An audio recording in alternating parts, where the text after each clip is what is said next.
সংবিধান সংস্কার 2024 প্রস্তাবিত পঞ্চম ভাগ আইনসভা প্রথম পরিচ্ছেদ সংসদ। এখানে নিম্নোক্ত ধারাগুলো সংযুক্ত: ধারা 65 সংসদ প্রতিষ্ঠা, ধারা 66 সংসদে নির্বাচিত হইবার যোগ্যতা এবং অযোগ্যতা, ধারা 67 সদস্যদের আসন শূন্য হওয়া, ধারা 68 সংসদ সদস্যদের পারিশ্রমিক প্রভৃতি, ধারা 69 শপথ গ্রহণের পূর্বে আসন গ্রহণ বা ভোটদান করিলে সদস্যের অর্থদণ্ড, ধারা 70 রাজনৈতিক দল হইতে পদত্যাগ বা দলের বিপক্ষে ভোটদানের কারণে আসন শূন্য হওয়া, ধারা 71 দ্বৈত সদস্যতায় বাধা, ধারা 72 সংসদের অধিবেশন, ধারা 73 সংসদে রাষ্ট্রপতির ভাষণ ও বাণী, ধারা 73 ক সংসদ সম্পর্কে মন্ত্রীগণের অধিকার, ধারা 74 স্পিকার ও ডেপুটি স্পিকার, ধারা 75 কার্যপ্রণালী বিধি কোরাম প্রভৃতি, ধারা 76 সংসদের স্থায়ী কমিটি সমূহ, ধারা 77 ন্যায়পাল, ধারা 78 সংসদ ও সদস্যদের বিশেষ অধিকার ও দায় মুক্তি, ধারা 79 সংসদ সচিবালয়। ধারা 65 সংসদ প্রতিষ্ঠা। উক্ত ধারার অধীনে 3টি দফা বিদ্যমান এবং এই 3টি দফাকে অপরিবর্তিত রেখে সংসদ প্রতিষ্ঠার অনুচ্ছেদগুলো সাজানো আছে, তা অপরিবর্তিত থাকতে পারে। ধারা 66 সংসদে নির্বাচিত হইবার যোগ্যতা এবং অযোগ্যতা। এখানে প্রথম দফায় আমরা সংস্কার প্রস্তাব করছি। বর্তমান সংবিধানে বর্ণিত আছে, দফা 1 কোনো ব্যক্তি বাংলাদেশের নাগরিক হইলে এবং তাহার বয়স 25 বৎসর পূর্ণ হইলে এই অনুচ্ছেদের 2 দফায় বর্ণিত বিধান সাপেক্ষে তিনি সংসদের সদস্য নির্বাচিত হইবার এবং সংসদ সদস্য থাকিবার যোগ্য হইবেন। আমরা নিম্নোক্ত লাইনটি প্রস্তাব করছি: তবে কোনো প্রার্থী যদি উক্ত আসনে মোট ভোটের 50% ভোট না পান, সেই আসনে পরবর্তী 7 দিনের মধ্যে প্রথম এবং দ্বিতীয় অবস্থানে থাকা প্রার্থীর মধ্যে পুনঃ ভোটে সংসদ নির্বাচিত করা হবে। দফা 2 এ বর্ণিত 2 এর ক, খ, গ, ঘ, ঙ, চ অপরিবর্তিত থাকিতে পারিবে। 2 এর 6 আমরা সংস্কার প্রস্তাবের জন্য প্রস্তাব করছি। দফা 2(6) বর্ণিত আছে, তিনি কোনো আইনের দ্বারা বা অধীন অনুরূপ নির্বাচনের জন্য অযোগ্য হন। আমরা নিম্নোক্ত লাইনগুলো সংযোজন করার জন্য প্রস্তাব করছি। 2 এর 6 তিনি কোনো আইনের দ্বারা বা অধীন অনুরূপ নির্বাচনের জন্য অযোগ্য হন বা জীবদ্দশায় 2 বার সংসদ সদস্য হিসেবে নির্বাচন এবং দায়িত্ব পালন করেন এবং সংসদ সদস্য থাকাকালীন তার বিরুদ্ধে প্রমাণিত দুর্নীতি বিল খেলাপির রেকর্ড থাকে। উক্ত 2টি লাইন 2(6) অনুচ্ছেদে সংযোগ করার জন্য প্রস্তাব করছি। অন্য অনুচ্ছেদ 2 ক এবং খ যেভাবে বর্ণিত আছে সেভাবে থাকবে।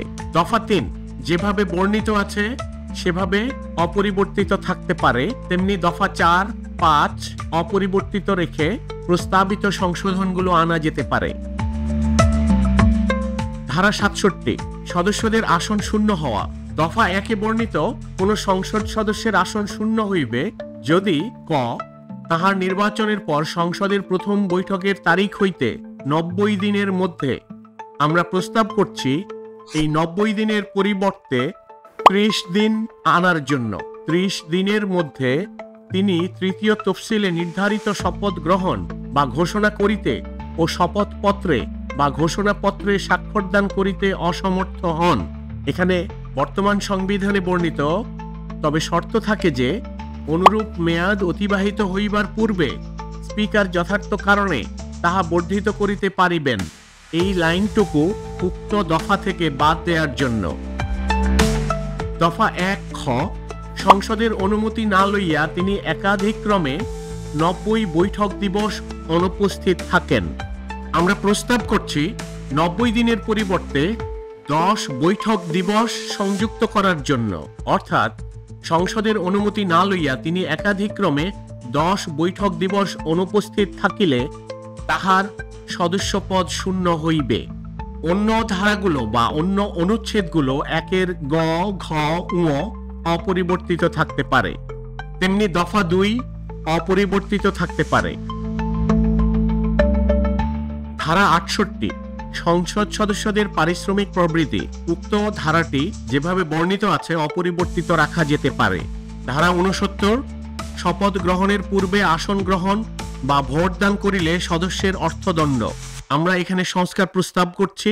বর্ণিত আছে কোনো ব্যক্তি এই সংবিধানের বিধান অনুযায়ী শপথ গ্রহণ বা ঘোষণা করিবার এবং শপথ পত্রে বা ঘোষণাপত্রে স্বাক্ষরদান করিবার পূর্বে কিংবা তিনি সংসদ সদস্য হইবার যোগ্য নহেন বা অযোগ্য হইয়াছেন।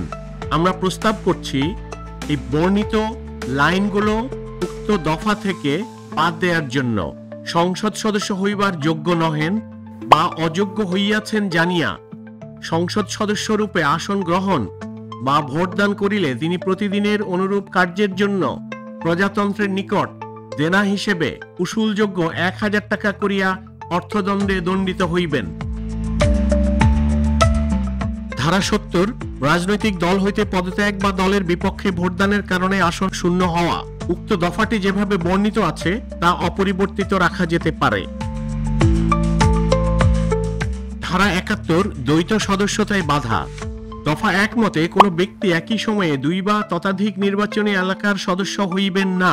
দফা ২ এ বর্ণিত কোনো ব্যক্তির একই সময়ে ২ বা ততোধিক নির্বাচনী এলাকা হইতে নির্বাচন প্রার্থী হতে পারবেন। আমরা প্রস্তাব করছি পারবেন না, অর্থাৎ কোনো ব্যক্তির একই সময়ে ২ বা ততোধিক নির্বাচনী এলাকা হইতে নির্বাচন প্রার্থী হতে পারবেন না। এখানে উক্ত দফার সাথে সংযুক্ত নিম্নলিখিত বক্তব্যগুলো বাদ দিয়ে উক্ত দফাটি বিন্যস্ত করা যেতে পারে।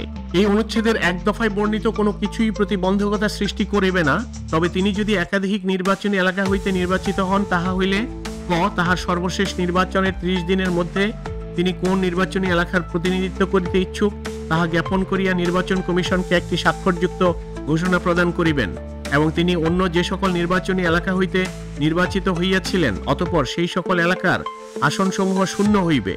খ এই দফার ক উপদফা মান্য করিতে অসমর্থ হইলে তিনি যে সকল আসনে নির্বাচিত হইয়াছিলেন সেই সকল আসন শূন্য হইবে এবং গ এই দফার উপরিউক্ত বিধানসমূহ যতখানি প্রযোজ্য ততখানি পালন না করা পর্যন্ত নির্বাচিত ব্যক্তি সংসদ সদস্যের শপথ গ্রহণ বা ঘোষণা করিতে ও শপথপত্রে বা ঘোষণাপত্রে স্বাক্ষরদান করিতে পারিবেন না।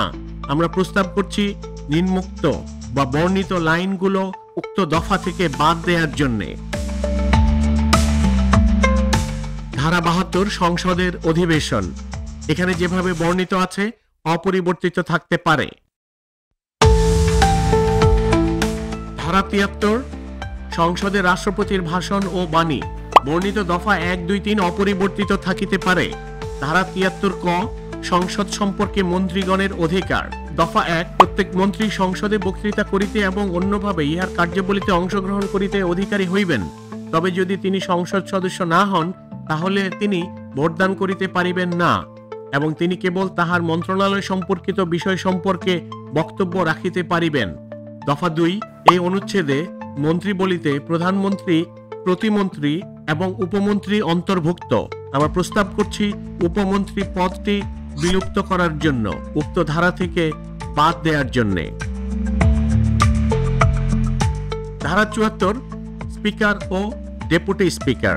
দফা ১ এ বর্ণিত কোন সাধারণ নির্বাচনের পর সংসদের প্রথম বৈঠকে সংসদ সদস্যদের মধ্য হইতে সংসদ একজন স্পিকার ও একজন ডেপুটি স্পিকার নির্বাচিত করিবেন। ডেপুটি স্পিকার পদটি বিরোধী দল থেকে নির্বাচিত করতে হবে। এই লাইনটি সংযুক্ত করে দফা ১ কে পুনর্বিন্যস্ত করার জন্য প্রস্তাব করছি।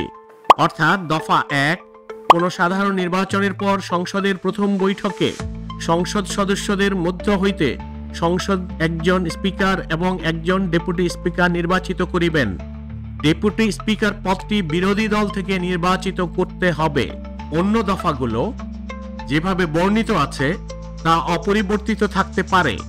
দফা ৩, ৪ অপরিবর্তিত থাকবে, দফা ৫, ৬ অপরিবর্তিত থাকবে। ধারা ৭৫ কার্যপ্রণালী বিধি, কোরাম প্রভৃতি। বর্ণিত দফা মতে ১ দফায় এই সংবিধান সাপেক্ষের ১-এর ক, ১-এর খ, গ অপরিবর্তিত থাকিতে পারে। দফা ২ সংসদের বৈঠক চলাকালে কোন সময়ে উপস্থিত সদস্য সংখ্যা ৬০-এর কম বলিয়া এখানে 60-এর কম বলিয়া তার পরিবর্তে আমরা বলছি 2/3 কম বলিয়া যদি সভাপতির দৃষ্টি আকর্ষণ করা হয়, তাহা হইলে তিনি অনন্য 2/3 সদস্য উপস্থিত না হওয়া পর্যন্ত বৈঠক স্থগিত রাখিবেন কিংবা মুলতবি করিবেন। ধারা 76 সংসদের স্থায়ী কমিটি সমূহ যেভাবে বর্ণিত আছে সেভাবে অপরিবর্তিত থাকতে পারে।